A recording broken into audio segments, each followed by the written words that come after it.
안녕하세요, 해공호정입니다. 자, 유한양행입니다. 오늘 마이너스 2.6% 추가 하락했는데요. 자, 우리 투자 여러분들 우려와 걱정, 분명히 투자 여러분들이 생길 수가 있습니다. 자, 그런 우려 부분들은 어떤 게 있는지 함께 보도록 하겠고요. 또 반대로 또 기대할 수 있는 부분도 있으니까 우리 이 두 가지 측면에서 오늘 같이 함께 짚어보도록 하겠습니다. 자, 구독, 좋아요, 알림 설정 잊지 마시고요. 지금 바로 시작해 보도록 하겠습니다.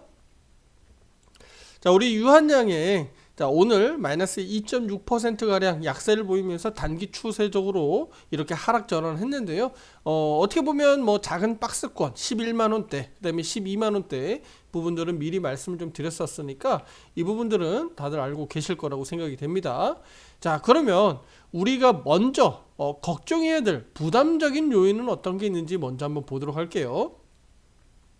일단 그 최근 들어서 유한양행이 탄력 있게 올라가지 못하는 것은 아무래도 주가가 강하게 올라가야 되는 어떤 병문이 있든지 아니면 어떤 호재가 있든지, 그렇죠? 그 호재라는 것은 기다리는 호재가 어떤 일정상 딱 정해져 있으면 주가는 그 기대감으로 날짜에 맞춰서 올라가거든요.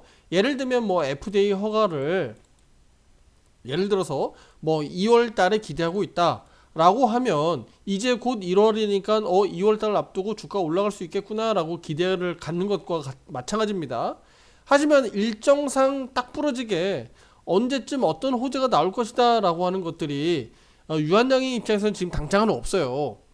예, 다만 하반기는 이제 올해 이제 끝났으니까 마지막 거래일 30일 남았는데, 하반기 기대했었던 허가와 관련된 부분들 물론 물 건너갔고, 그럼 내년 상반기에 또 다시 우리는 유럽 또는 일본 등 허가를 우리는 기대해야 되는 입장이에요. 그러니까 시간상으로는 다소 좀 지연되기 때문에 당장 유한양에 대한 어떤 상승 모멘텀이 다소 좀 부재한 것은 좀 아쉬움으로 우리가 볼 수 있겠고요. 그리고 추가적으로 좀 우리가 부담스럽게 봐야 되는 것은, 앞서서 그 존슨앤존슨의 그 리브리반트 아시죠? 피하 주사 제형 SC형 아실 겁니다. 이 부분이 FDA로부터 보안 요구 서한 받았잖아요. CRL이라고 해서 제가 그때도 영상 한번 찍어 드리긴 했었는데, 자, 이 부분이 그래도 다행스럽게 주가에 크게 악재로 더 밀려 내려가진 않았으니까 다행이라고 보긴 봐야 되겠죠. 그런데 이 부분이 아직은 끝난 게 아니에요. 그쵸? 추세적으로 더 내려갈 수도 있기 때문에, 왜냐면 우리가 이 부분에 대해서 무시하면 안 되거든요. 그러니까 FDA로부터 CRL, 그러니까 보안 요구 서한을 받은 것은 부담이 될 수밖에 없습니다. 그쵸? 왜요? 왜? 렉나자와 우리 리브리반트와의 어떤 연계성 때문이에요. 리브리반트는 유한양의 렉나자와 병력요법을 사용될 가능성이 매우 높잖아요. 그걸 통해서 다양하게 확장성을 좀 가져가고 있는데, 특히 SC 제형의 승인 지연은 병력요법 개발 및 이런 어떤 적용 부분이 영향을 미칠 수 있습니다. 그래서 우리 유한양의 렉나자의 글로벌 경쟁력이 떨어질 수가 있겠죠. 요것은 직접적이진 않지만 간접적으로는 부담될 수밖에 없다. 물론 이제 차후에 당연히 존슨앤존슨에서 다시 이 부분을 보안 요구 서한을 준비해서 다시 제출을 할 거니까 허가 가능성이 높아지겠죠. 그러니까 그 부분들이 결국은 시간이 지연되는 상황들이 벌어졌어요. 그러니까 유한양의 입장에서는 다소 좀 아쉬운 상황들이 벌어졌다, 이렇게 볼 수가 있습니다. 뭐 바로 허가로 이어졌다면 급등으로 이어졌겠죠. 그것도 역시나 마찬가지죠. 직접적으로 연계성이 있진 않지만 간접적으로 유한양행은 우리 그 존슨앤존슨의 리브리반트와 연계성을 고려했을 때 간접적으로 호재로 반영될 수 있었던 겁니다. 네. 그런데 이렇게 어쨌든 CRL을 받으면서 이렇게 다소 좀 주춤거리는 이유도 거기 있다고 볼 수가 있겠죠. 그러면 우리 입장에서 놓고 보면 기존에 이런 어떤 그 리브리반트의 이런 어떤 부분에 있어서 보완을 잘 해서 다시 한번 제출하는 상황들이 나중에 뉴스 기사화 될 거거든요. 요 부분을 체크하시면서 유한양행이 그때 당시에 자리 위치를 어떻게 취하고 있느냐에 따라서 비중 확대 또는 신규 매수, 공격적으로 매수할 수 있는 타점도 분명히 올 수 있다는 걸 우리가 예상할 수 있는 겁니다. 당장은 우리가 아직 뭐 정해진 바는 없습니다만 보통 한 2, 3개월 이내에 재신청을 하게 되니까, 그러면 넉넉 잡아서 내년 1분기 정도 보면 되겠죠. 내년 3월 이내에 우리 존슨앤존슨에서 다시 미국 FDA로 보안 요구 서한에 대한 그 재신청을 다시 한번 하지 않겠느냐 정도 보고 있습니다. 그래서 이 부분들을 투자자님들 꼭 명심하시길 바라겠고요. 자, 그러면 우리 입장에서는 그러면 부담적인 거 말고 그러면 좋은 거, 긍정적인 것을 우리가 좀 봐야 되는데, 바로 긍정적인 부분들은 그러면 어떤 게 있을까요? 자, 우리가 지금 이 주가 흐름이 상대적으로 지금 많이 내려와 있죠. 그쵸? 어느 때보다도 지금 주가가 많이 내려와 있어서 실질적으로 주식시장의 하락, 또 제약바이오 업종의 하락, 뭐 유한양의 약간 우려스러운 부분들 일정 부분 다 반영됐다. 네, 그리고 실질적으로 렉나자 FDA 허가를 받은 이후에도 차익 매물도 어쨌든 소화했다고 봐야 되겠죠. 지금 동안에 이런 흐름들은 반영됐다고 봐야 되잖아요. 그렇죠? 그럼 이런 부분들이 반영이 돼서 앞으로, 그럼 실질적으로 앞으로는 그러면 더 얼마나 올라갈 수 있을지, 이 부분들을 투자자님들이 체크해야 되는 겁니다. 그런데 그러면 제가 아까 서두에 말씀드렸듯이 올라가려면 어떤 명분이 있어야 되잖아요. 그렇죠? 명분이 있어야 되는데 그 부분에 대해서 지금 말씀을 드려보려고 합니다. 자, 바로 뭐냐면 우리 렉나자가 추가적인 기술 수출을 위해서 어쨌든 차세대 렉나자, 그러니까 제2의 렉나자, 뭐 제3의 렉나자를 계속적으로 연구 개발을 하겠죠. R&D 투자를 지속적으로 하고 있으니까. 근데 그 과정에서 면역 항암제 후보 물질 유한의 YH입니다. 32367. 예, 그리고 알레르기 치료제 YH 유한의 약제입니다. YH 35324. 이 두 가지 후보 물질이 우리 글로벌 빅 파마들과의 기술 수출 논의 과정에 있다고 하니까 우리가 주목해서 보고 있어야 되는 겁니다. 네.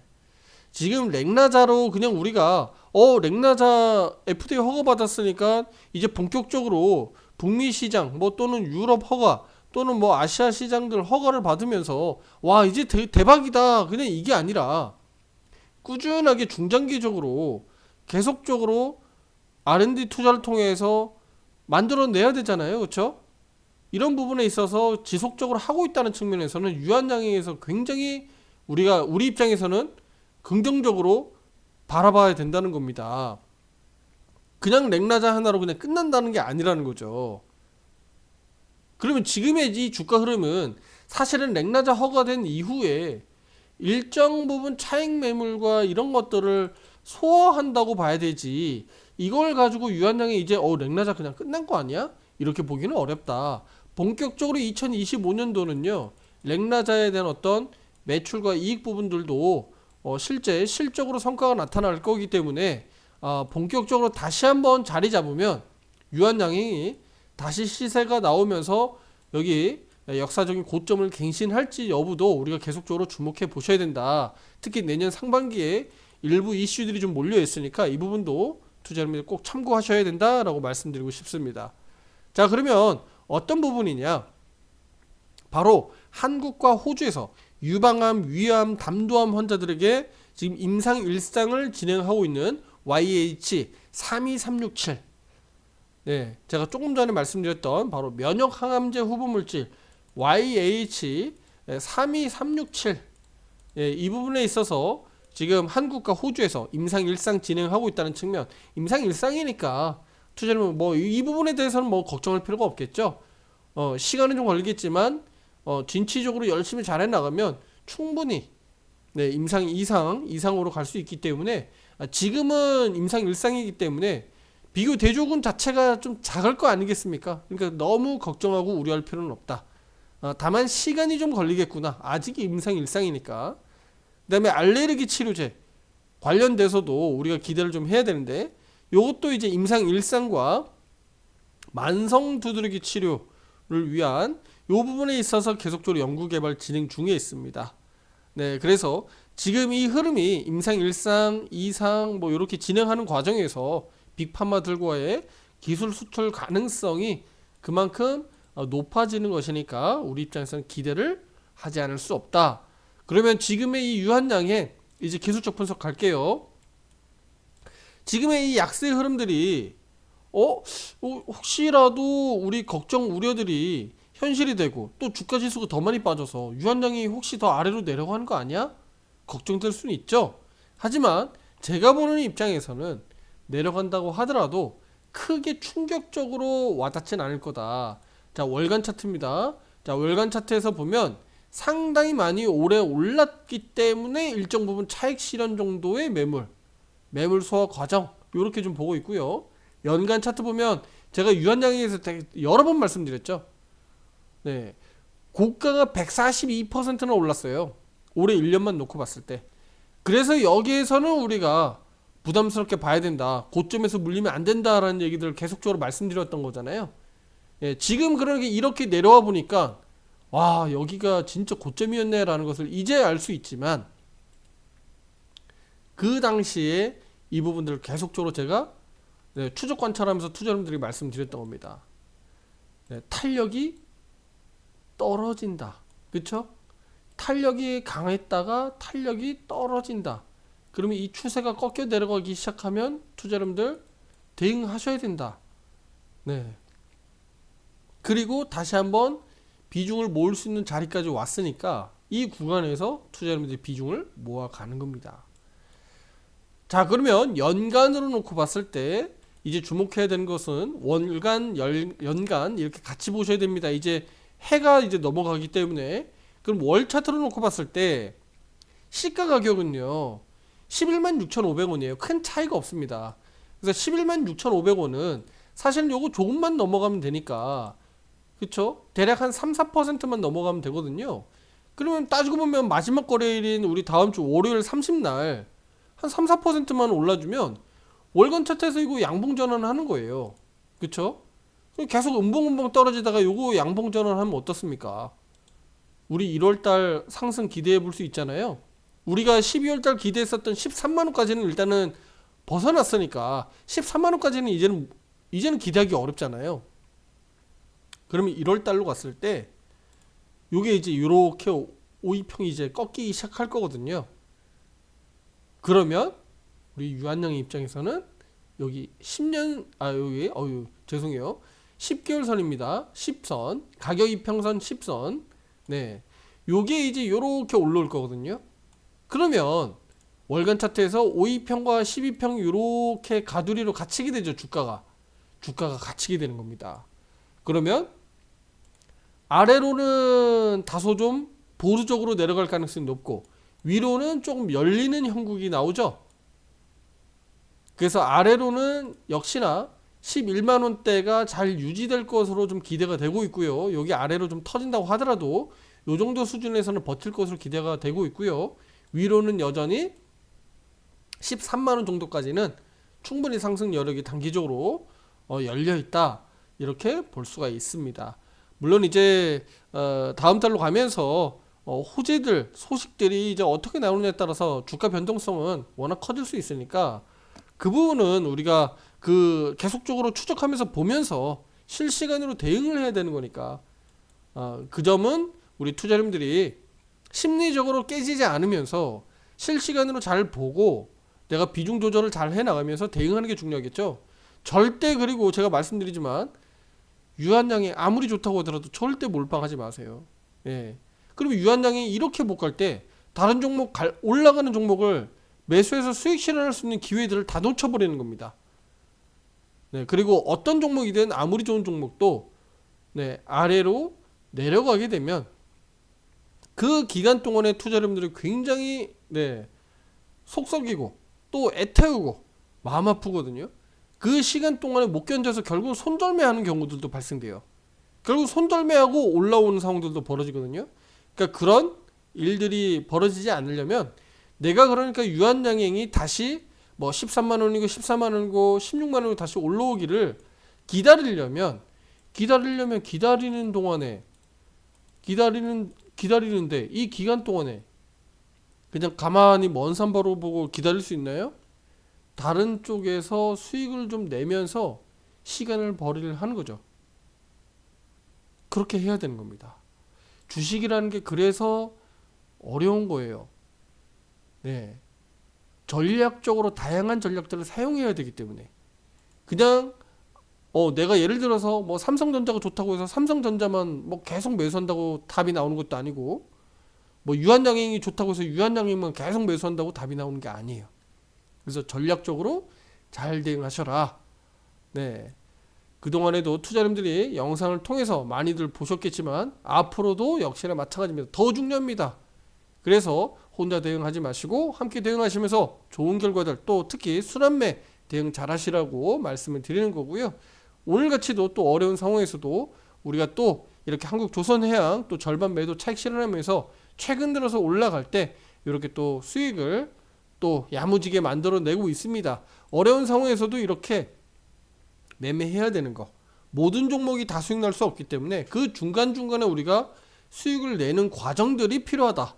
그래야지 투자자분들이 기다릴 수 있다라는 겁니다. 아시겠죠? 자, 이제 올해는 이제 단 하루 30일 하루 거래일 남았습니다.